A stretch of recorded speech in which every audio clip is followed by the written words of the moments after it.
So oftentimes people think that boundaries or putting healthy boundaries is about saying no to other people. It's about putting an actual wall between them and others. But you know what ends up happening for people that constantly put walls between them and others? They feel extremely alone and isolated. And how that can ever be called healthy boundaries. So, my name is Naya. For those of you who are new, in today's video, I just want to really quickly show you or actually explain you what healthy boundaries, in my humble opinion, look like, okay? So, here's the thing. Healthy boundaries and boundaries in general go hand in hand with codependency. Now, if we will live in a world where everybody is looking for God in everything that they're seeing, or if you don't like the terminology God, the universe, source, love, abundance, joy, however translation you prefer and fits you most, if everybody was resonating on a higher frequency of union and communion with the divinity within themselves, as well as the divinity at large in the universe, there will be any need for boundaries, because boundaries usually are established most of the time to cure codependency. And what do we mean by codependency? We mean when we are looking for God, for source, for love, all in the wrong places. Usually codependency is very much correlated with conditional love. And I'm not just talking about romantic love. I'm talking about, let's say, your parents telling you, oh, you became so spiritual, we're not going to love you if you are in this way. Or your friends, we're not going to accept you if you are in this way. And most often what happens is that people with not a lot of boundaries, but they're empaths and they're very loving, you give in and you think that it's your problem, it's your responsibility. The majority of the time on this planet, people that always watch this sort of content, they are the first people saying, where is my responsibility? But here's the thing, this is why you are not applying healthy boundaries, because all the time you think that it's your fault. And mind you, the taking responsibility for your action and doing shadow work and looking within, it's wonderful. And I think that you have to be really proud of yourself, because you're asking, where is my responsibility? But let's go deeper into this topic. Why do you think that every time you are the one at fault? Why you are the one that always has to give, for instance, and thinking that, oh my God, they're not going to love me unless I do this. And how many of you, I want to hear it in the comment section down below, how many of you have given actually and said, okay, let me change for my parents, let me change for my friends, let me change for society, let me change for this relationship, because otherwise they're not going to love me.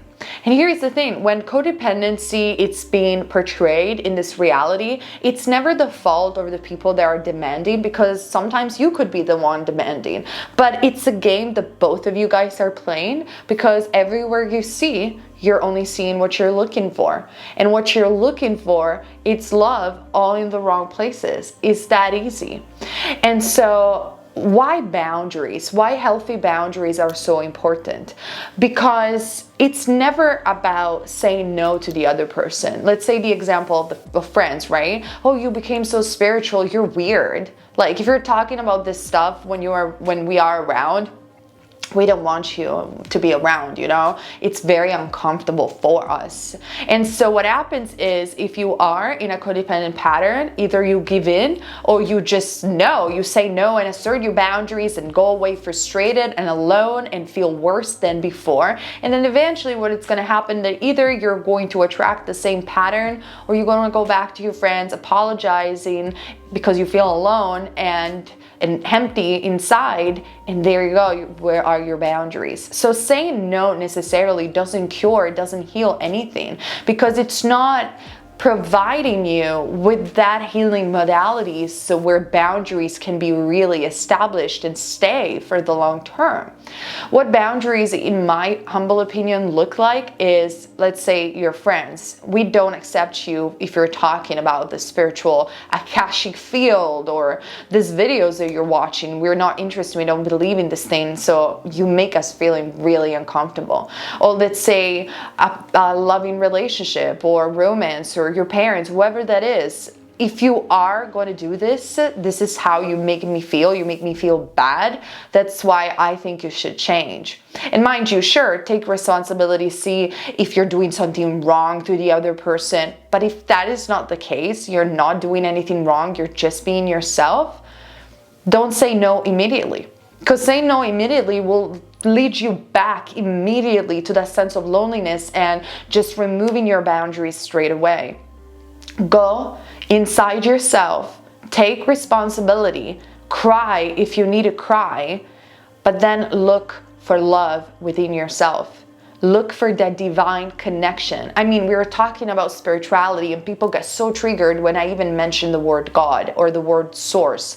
Mind you that I prefer the word Sophia because I'm very Gnostic oriented, so I believe God is woman. It's a woman. It's Sophia is the creator, but that's only my humble opinion. It doesn't matter. In the spiritual community at large, people feel so triggered when you ask them to commune with something higher than them, to look for God, for source, and stop looking it in the wrong places. They feel triggered. But we are talking about spirituality. We are not just talking about self-help. If you just want to do self-help, motivational exercises, sure, say no. Go ahead and say no to your lover, your friends, your parents. Say no. No, I'm not going to do this, and see how you feel in the long term.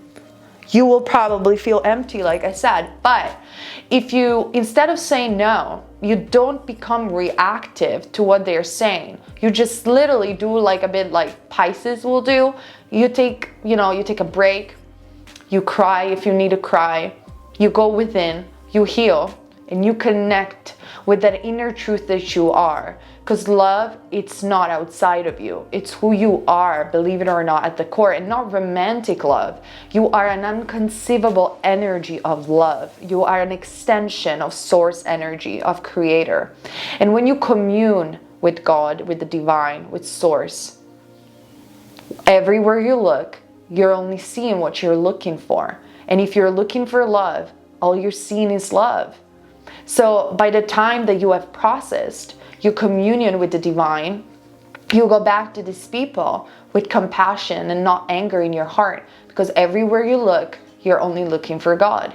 So you see them. You see that their conditionality, it's their not remembrance of that love.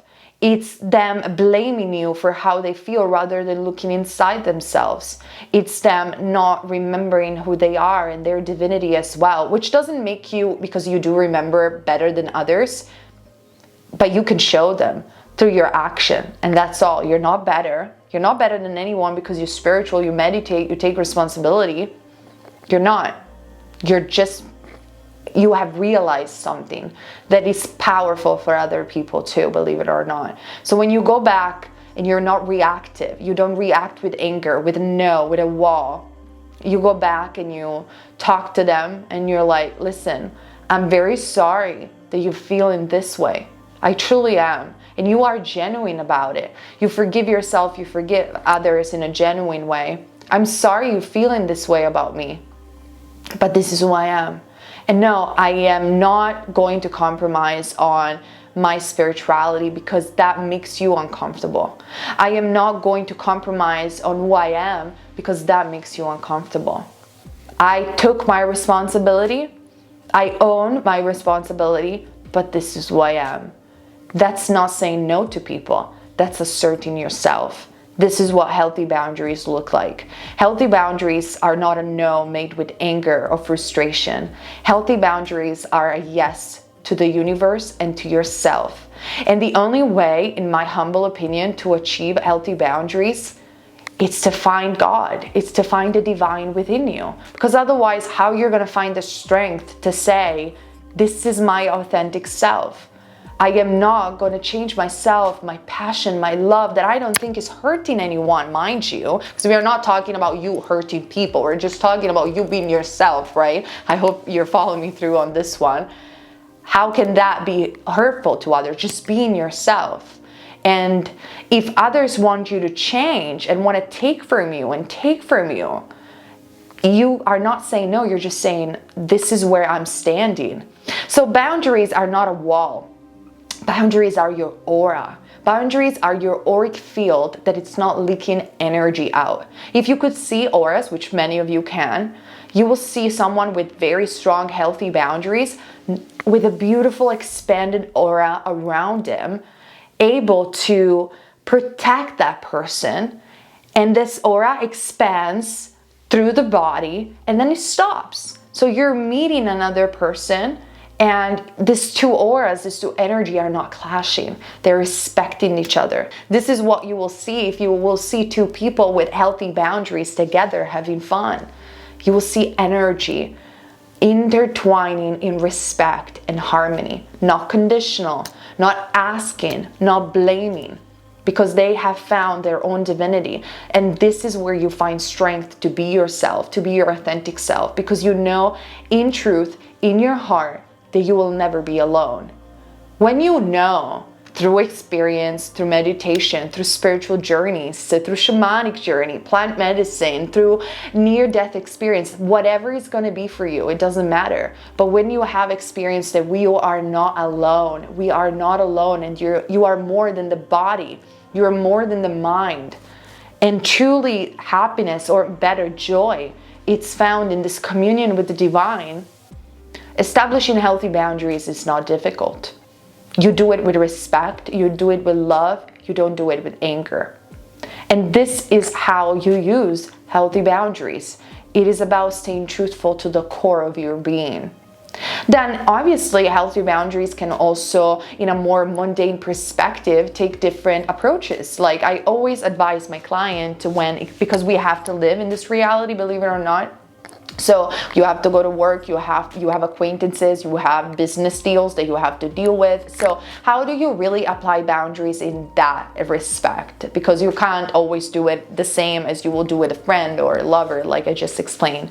Well, you have this energy, okay, and your soul holds an infinite energy, okay? But at the same time, your body has a limited energy that you have to use for your purpose, for what makes you joyful, to give love to the people that are reciprocate to you, for life. So when it comes down to relationship in general, look at people, observe them. Don't be reactive. Like I said, reaction is to get swayed away immediately by emotions, and most of the time it's not a balanced place to be. Sure, it's great, it's exciting, and you want to definitely leave emotions. We are human, bad and good. Don't demonize emotion, but you don't want to be ruled by them. And this is where healthy boundaries step in. So for instance, you're meeting someone amazing, like a new girl or a new guy that you want to date, but you don't really know them immediately, right? So what do? Do you invest 90% of your heart and your energy immediately, and you just give your energy off in this way? No, you don't. That will be very irresponsible. That will be patching your energetic aura. That will be leaking out your energy from your auric field. What do? You observe, you meet them, you build trust and friendship. And for instance, if you have just met them, couple of dates are for evaluating that person and see whether you guys are compatible, are compatible with your mind, with your emotion, with your values. And so you invest 10% of your energy in those dates. You don't invest 90% of your energy. Then the more they build trust and reciprocity towards you, there you go. You invest more energy. You invest 15, 30%, depending on the relationship.